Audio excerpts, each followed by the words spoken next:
What is good, YouTube? Quinn Wade coming to y'all with that NBA news hot topic analysis on Analysis Playground, going live exclusively on YouTube to give y'all that analysis on this situation where we see the person that we knew was going to get traded along with Drew Holiday, but obviously they're in their own separate trades and are going from Boston for the similar reason of we're with the cap space, and we got to get rid of these guys to get under the apron, to get under that luxury tax, and we're getting rid of $30 million veterans that we chose to pay, we chose to trade for back in the day, and it helped us win a championship.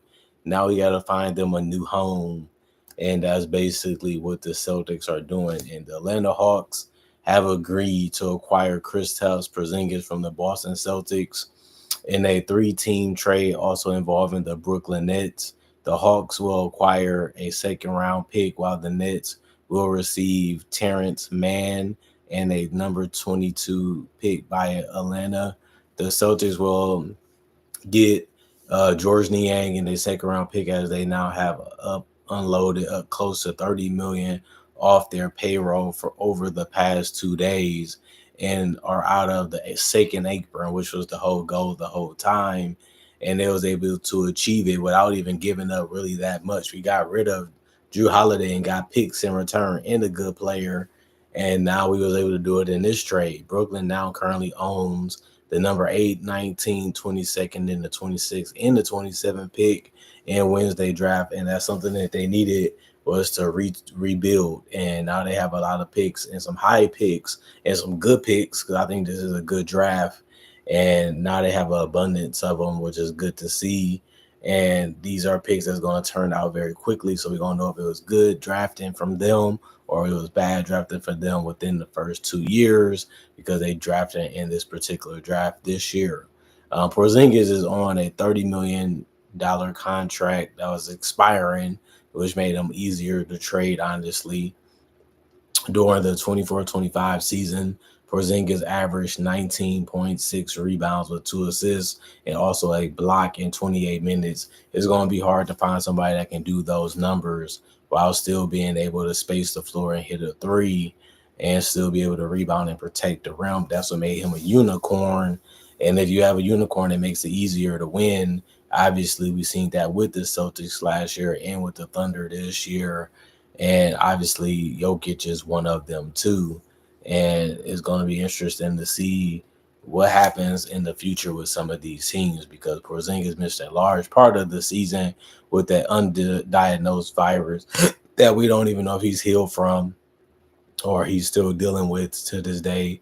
Obviously, that's not our concern anymore, because obviously we traded him. But Porzingis continued to deal with conditioning issues upon his return due to lingering effects of the virus, basically the side effects. But the Hawks, honestly, they didn't give up much. So I think that that's something that they have to be happy about. They got the best player in the trade, and they didn't have to give up that much or even take that much. They were looking for a center that can do the things that Porzingis can do, and they can add to their team too with the draft picks that they have. And they got, a very good player in Porzingis. Like I say, he's going to be tough for them if he comes back healthy. That's always a question with Porzingis. Will he be healthy? Can he stay healthy? And if he is, he can really help your team out. Like I said, Porzingis was on a cheaper contract, teams would be all over him. But considering that he had to make $30 million this year is why teams wasn't crazy. Even the Celtics of keeping him and wanting him for the long term. But once he get that 3, 4, 5 year deal for 50 to 60 million, people are not going to complain about having him on their roster because of the things that he can do as a big man. And he can also knock down free throws at a good clip. But the Nets, them getting themselves in this trade and getting a good pick out of it, and still getting Terrence Mann, who's a young guy that can defend a little bit and make shots on the perimeter. And then you look at the fact that the Hawks also acquired a second-round pick while still getting Porzingis. Just shows you that they're committed to still try to win, although we don't see them as a championship contender or a team that can actually win it all, this was probably one of the strongest moves that they could have made to make themselves better, while also not being a team that's completely given up on the fact that they're still trying to be a playoff team next year. And this deal could probably help them get closer to that, because a lot of teams in the East are going to be injured or weakened, which gives them a better chance of having a higher seed, which can make this trade look even better for them. And like I said, the Celtics, we got Georges Niang.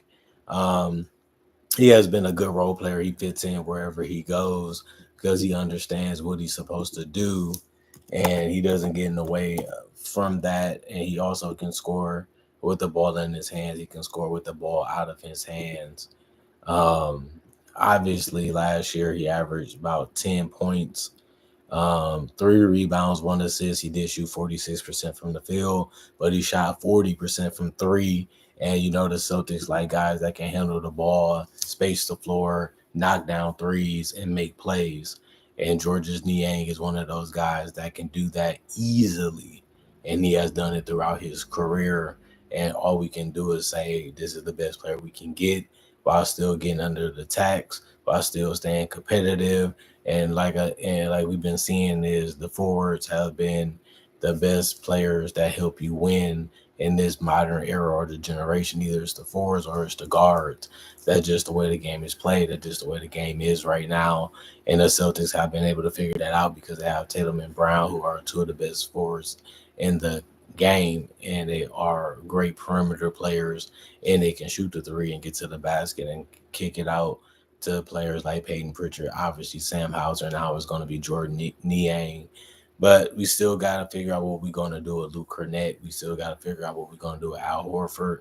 And we still got to figure out what is going to be our roster once we cut all this salary, which we needed to do. And you can tell that Brad Stevens been doing it all day because he already made 2 moves, and it was very quickly done. And I appreciate the fact that he wants his roster to be looking better, and he wants his roster to be competitive like it always has been since it was Danny Ainge or it's him in the front office.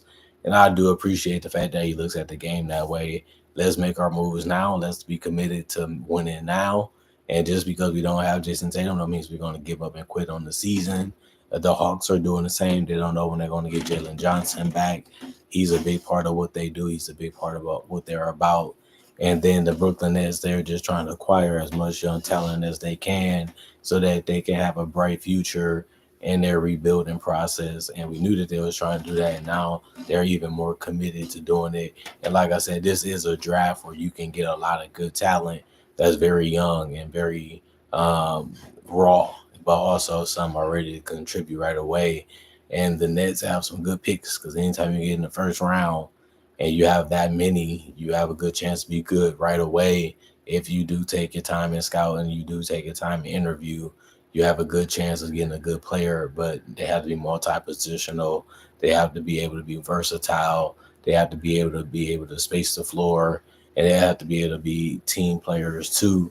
And in the Nets, once they figure out what they're getting and what they're trying to do, they're going to realize that everything they want is right in front of them. Now it's about doing their part to keep it up and doing their part to maintain it. And then they can be back being good in the Eastern Conference for the next couple of years. But, this commitment is a tough one and a difficult one, but it's something that they can definitely do. And now they're in a good position to continue to be good for the next couple of years because they have more picks in the future also, and more talent that they can get or get rid of because they have a lot of cap space to acquire even more talent. So other than that, the Hawks are probably the biggest winners tonight, especially if Porzingis can be a guy that can play 60 games for them this season. And even if he doesn't, he's an aspiring contract, so they can let him go next year or even negotiate a way to keep him longer for more better numbers for them if they want to keep him. Because like I said, he is a unicorn. He is a one of one type of player that you rather have than not, even if you have to overpay a little bit, because you just can't teach what he knows, which is tight in touch and feel and basketball IQ for the game. And I think that that's something that's very valuable in this league, and it's something that he does have. And all I can say is he's a good player to have because when we got him, he helped us win the title. I don't think he's gonna help Atlanta win the title, but he's gonna get them closer to what they're trying to do.